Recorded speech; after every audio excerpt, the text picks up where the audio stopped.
Welcome to this episode of Talk of the Town. I'm your host, Lauren Reel, and I'm very excited to have another great show for you guys today.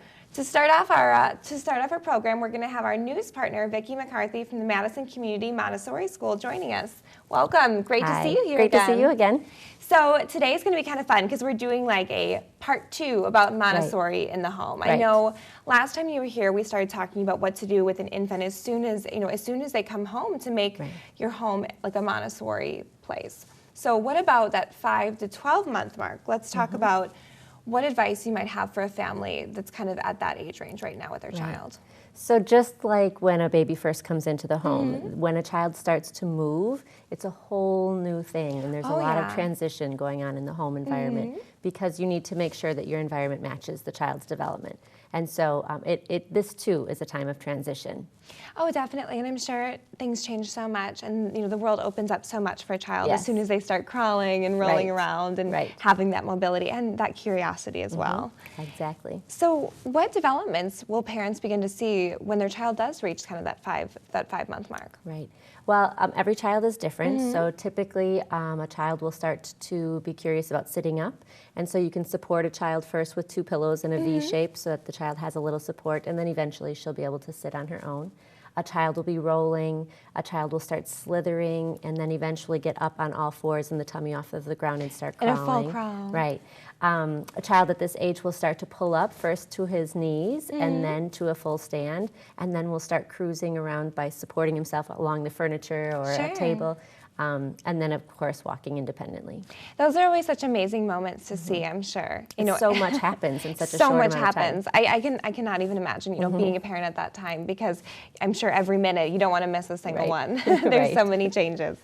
So, along with all these changes that are happening, you need to kind of make some changes in your home to go along with this. So could you start talking about what those changes might be? Yes. So last time we talked about a physical care area, and we still obviously have such a thing for a child who's in the 5 to 12 month range. But once a child learns to move a bit, you will notice that they will no longer want to stay still and flat on one's back when they're doing a diaper change. So rather than fighting that, introducing a bench in the physical care area will help the child learn to collaborate during that process. Oh, sure, and just have them want it, allow you to get a little bit more independence. Right. That's funny you say that, because you think sometimes as a child gets older, maybe it'd get easier, but it sounds like actually now that they're more mobile, that might be more of a challenge. A lot of things to be aware of. And then in the feeding area, because a child will gradually start eating solids and food on his own, then you'll want to introduce a small table and chairs for the child to have in his space. Oh, so they feel like they have their own place to eat as well. Oh, I didn't realize that. That's a great addition. And we'd also talked about other milestones, and then the 3rd and the 4th area. Are there going to be changes that are going to be made to those areas that go along with these milestones? So the sleeping area doesn't change. We're still talking about the use of a floor bed for a child in this age range. But in the movement area, once a child begins moving, you'll want to remove the thick mat that we talked about last time, because when a child is first taking those unsteady steps, then that mat can kind of hinder that process. So you'll want to remove that. Because it's an uneven surface. Right. Sure. But then you'll want to introduce maybe an ottoman so that the child can start to learn how to pull up, or almost like a bar on a wall, kind of like a ballet bar, but lower, so that they can learn to pull themselves up and then cruise along that bar. Oh, sure, and then have that kind of support system as they're beginning to take their first steps. Right.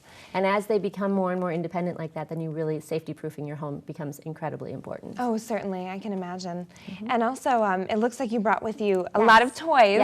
So last but not least, let's talk about what toys you might recommend for a child this age. So this age group, you're going to be looking at eye-hand coordination and then equilibrium.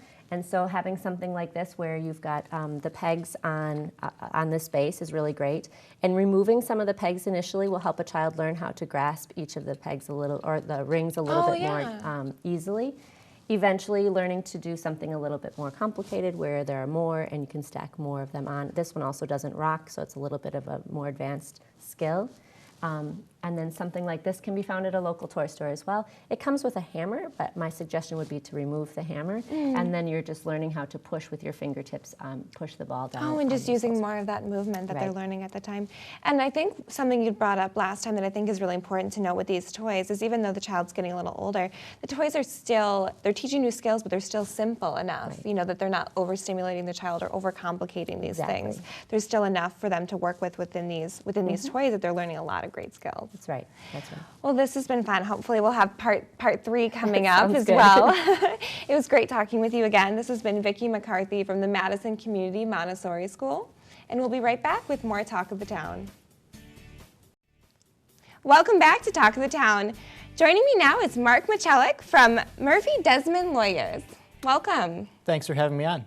It's great to talk with you today, and we have a big topic that we're going to start to touch on today, and that is the implications of a criminal record for young adults. And now I know that this is something that we could talk about for hours, but let's just start with doing kind of an overview for folks at home. So first, for some background, what is CCAP and the Wisconsin Circuit Courts Access website? Well, CCAP is Wisconsin's electronic court information system, the whole thing. And WCCA is the public access aspect to that, where members of the public, whoever has an internet connection, can go online and search for people. I know, so like you said, so anyone has access to these records, which can be, I'm sure, kind of a good and bad thing at times, depending on the situation. Well, you know, there's a big question of, do people understand the records they're seeing? You don't get even a small fraction of the information that's actually connected to the case. It's just a brief summary. So as a layperson and someone that doesn't have experience in law, I'm sure it's very difficult to even begin to interpret or make a judgment call based on that information. So that's something to definitely be wary of. Well, I'll give you just a brief example. Someone who is originally charged with conspiracy to commit homicide, who ends up with 3 convictions in a deferred prosecution for disorderly conduct, what's a person to make of that? You have no idea why that happened, just from looking at the CCAP records. No idea. That's a very good point. I'm glad you kind of shed a little bit of light on that as well. Now, for someone that does have a criminal conviction on their background, what can be some of the consequences of this in like their endeavors for future employment? Well, because it's so easy in Wisconsin, because of CCAP, for anybody to look up someone's court record. Sure. And it's not just limited to criminal, but it's especially impactful when it's a criminal charge. You can have people who are discriminated against based on that record when they're looking for housing, looking for employment, or even just in social situations. CCAP searches peak around bar time, and the folks that run CCAP acknowledge that, because people are checking out their dates. Wow, yeah, someone you don't know, you're unfamiliar with, so you go on CCAP and see what you can find. But again, it goes back to your point of you may see some information, make a judgment call based on it, when in reality you really don't have even a small fraction of the facts, like you'd said. Well, there's a big tension between public records, and court records are public, and the summary that you get on CCAP and the lack of explanation of what the records really mean. Exactly. I can completely see that now that you've kind of brought that up. And, you know, again, I'm really glad we're talking about this topic because it is such a big one and I think something that's very pertinent to a lot of different folks. Now, what other problems can arise from having this criminal record that's visible?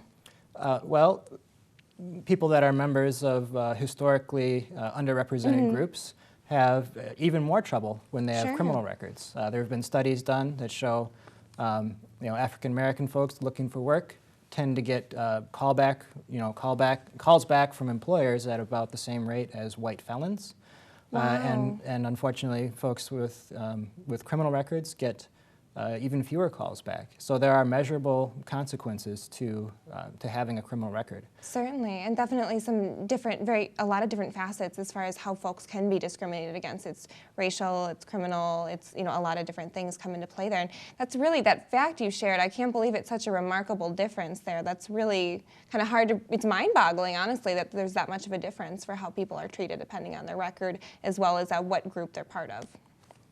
So let's talk about especially young people. I'm sure that this is very impactful on them as they're kind of beginning their career search. So what can be done if they do have a public criminal record to maybe help them move forward from that? Well, if we agree that people should be able to move on from mistakes they've made, especially mistakes when they're young or when they are suffering from alcohol or drug abuse, things like that, the biggest opportunity for management of the future record is when the cases are first filed. Sure. Wisconsin has an expungement law that can apply. It doesn't apply to everybody. You have to be under 25 years old, and it's a decision the judge has to make at the time the case is resolved. So at the time, so it can't be made a year later, 2 years later, when you realize it's an issue in a job search, essentially. Well, never say never, okay, but it gets a whole lot harder. Okay. It gets a whole lot harder. The best opportunity is to manage that is when the case is first going through the court system. And now, is that something where a lawyer would be the one who would kind of recommend you go that route immediately when you're first handling your case? Absolutely. And you guys would be able to help with a situation like that. Yeah, having experienced counsel is critical for anybody who wants to. I mean, I can't tell you how many times I've gotten calls that go something like this. I had something happening in court. I didn't think it was that big a deal. And now I'm finding out that it's having this huge impact on me I could never have seen. And you know, I hate to tell people this, but it's often the case that it's much more difficult to do anything years later than it would have been had experienced counsel been involved from the beginning. So take advantage of that resource of experienced counsel right away rather than later, and hopefully it will eliminate a lot of potential future issues that you could have and just steer you in the right direction moving forward from whatever you're dealing with. That's exactly right. Well, it's been wonderful talking with you. I'm sorry we don't have more time to get into this topic, but this was, I think, a really great background and a great beginning. It's been a pleasure. Thank you. Absolutely. Once again, this is Mark Michalik from Murphy Desmond Lawyers. Thank you, and we'll be right back with more Talk of the Town. We're joined now by Don Delk from Capital Lawn Sprinkler. Welcome to the program. Great to have you on today. Thanks for having me. So I've already been learning a lot just talking with you behind the scenes before the cameras started rolling, but we've been talking a lot about a lawn irrigation system. That's something that you guys do that sounds like a wonderful option for so many different folks. So can we start by talking about the process for getting a bid from Capital Lawn Sprinkler? Sure, there are a few different ways to do it. One, you can send me or email a plot plan, which would be your house as it's situated on your lot. Another way to do it would be off of a landscape plan, which again is going to be the house on the lot, plus your beds, any kind of walls or anything else like that. Excuse me. That is a little bit better option. The best way to do it, the way I like to do it, is to actually visit the site. Sure, And just then- do a consult right there. Right, and then I get a look at the lay of the land. I see the landscaping, I see the beds, I see any difficulty factors, full sun, shaded areas, those kinds of things. Certainly. Plus get to talk to the homeowner or the business owner and field some questions, you know, and concerns that they may have. Oh yeah, definitely. And I think getting that kind of hands-on approach is probably the best way to do Right, it for sure. absolutely. And I know you'd mentioned that you guys are great with doing not only just like a residential plot or commercial plot, but a lot of like unique items as well, whether you've got a lot of flowers, a lot of like a potted plant, something like that. Right, we do a lot of that. The potted plants, the hanging baskets, those kinds of things are very hard to water, very hard to Sure. maintain. And people find out that, hey, I can do this automatically, it's great. So people can get a bid for basically anything and everything Right, that's going to need right. some And irrigation usually in their it's, lawn. you know, it's lawn, it's plant beds, it's potted plants and baskets, or a combination thereof. Perfect. So what about specific plumbing or electrical needs? Are there any of those that are needed for an installation to be able to be done? As far as the plumbing, typically we're going to stub out a separate line dedicated to the sprinkler system. Okay. On a typical residential, we're going to stub out a 1-inch line, which is going to give us more pressure and volume so we can water larger areas at a given time and do those bigger areas. If you would be on a well, if you're in an urban or out in the Sure, country, yeah, rural. if you're on a well, we're going to want to take a look at the well pump and make sure that there is sufficient size To there. accommodate. Right, we get our gallons per minute and our flow that we need, our volume that we need to do it right. So there's just a little work needing to be done there to make sure Right. everything on the back end is set up to make sure the system can work out Correct. in your lawn. So what about the lawn? Afterwards, I know folks must be like, what's my lawn going to look like afterwards? Are there going to be a lot of rocks and dirt, like it's been kind of torn up, or is it going to look like it did before? What I typically tell people was in a week to 2 weeks, you don't know where you're there. Oh my gosh. So the piping gets knifed in. It's actually called a vibratory plow, but that sounds kind of ugly and messy and bad. Well, complicated, sure. Right. Yeah. So it gets knifed in. Essentially what you end up with is a cut mark in your lawn from point A to point B.